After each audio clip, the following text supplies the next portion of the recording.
सचिन पायलट की चुनावी रैली हुई। अंता से मांगरोल तक सचिन पायलट का रोड शो हुआ। मांगरोल में चुनावी जनसभा को संबोधित करेंगे वो। कांग्रेस प्रत्याशी के समर्थन में मेगा रोड शो किया गया है। तो कांग्रेस से प्रमोद जैन भाया के समर्थन में रैली की गई है। सचिन पायलट ने बीजेपी पर अब निशाना साध दिया है। 2 साल में सरकार ने कुछ नहीं किया। पायलट ने इस तरीके के अब इल्जाम लगाए हैं। बीजेपी ने अपने वादे पूरे नहीं किए। अंता में बहुमत से बीजेपी कांग्रेस, तो इस तरीके से सचिन पायलट लगातार बीजेपी पर निशाने साधते रहे। ये चुनावी रैली की गई। आपको बता दें कि कांग्रेस के प्रमोद भाया जैन के समर्थन में पूरी रैली निकाली गई है। तस्वीरें आपके सामने हैं।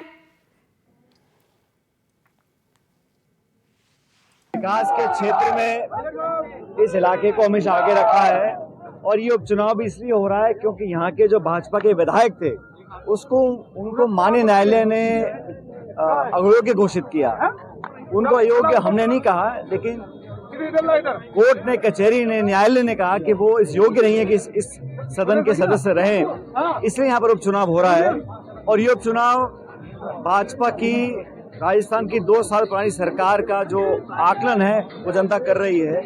मुझे लगता है कि 2 साल में जो विश्वासघात हुआ है, जिन वादों को बोलकर भाजपा सत्ता में आई थी, उससे बिल्कुल पीछे हट चुके हैं। और भाजपा में जो अंदरूनी खिंचाव है, जो टकराव है सत्ता संगठन में और भाजपा के अंदर, उसका परिणाम देखा हमने जब यहाँ टिकट वितरण हुआ था तब बहुत खिंचाव था। तो ये चुनाव कांग्रेस पार्टी अच्छे बहुमत से जीतेगी। तो चुनाव प्रचार के दौरान वार पलटवार भी तेज हो गया। डिप्टी सीएम प्रेमचंद बैरवा और पीसीसी चीफ गोविंद सिंह डोटासरा ने क्या कुछ कहा, आइए आपको सुनवाते हैं।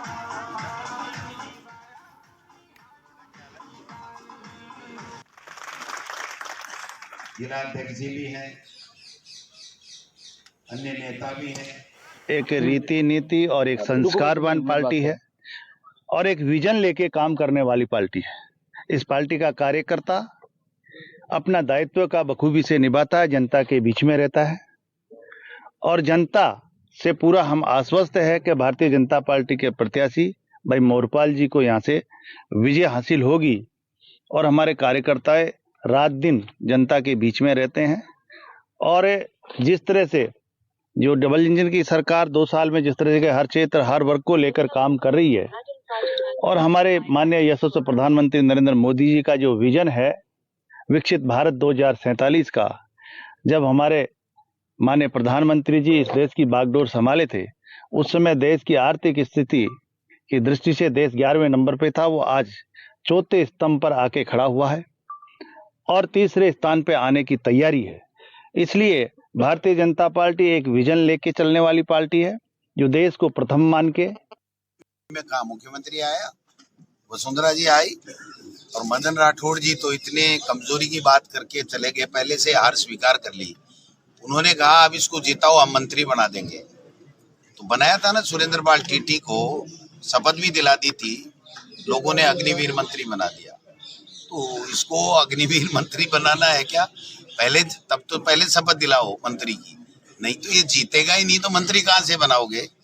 मैं समझता हूँ कि ये जो कमजोर होते हैं, जिनके पास में कोई मुद्दे नहीं होते हैं, वो इस तरीके के प्रलोभन दे करके जनता को भ्रमित, और बीजेपी का, आरएसएस का तो काम ही जनता को भ्रमित करना है।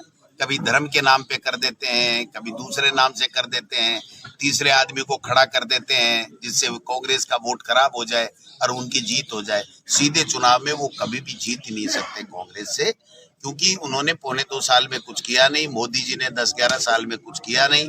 एक भी वादा केंद्र की सरकार ने पूरा नहीं किया और राज्य सरकार से तो पर्ची से बने हैं और पर्ची से काम होते हैं, पर्ची आती नहीं है क्योंकि प्रधानमंत्री जी विदेशों में रहते हैं।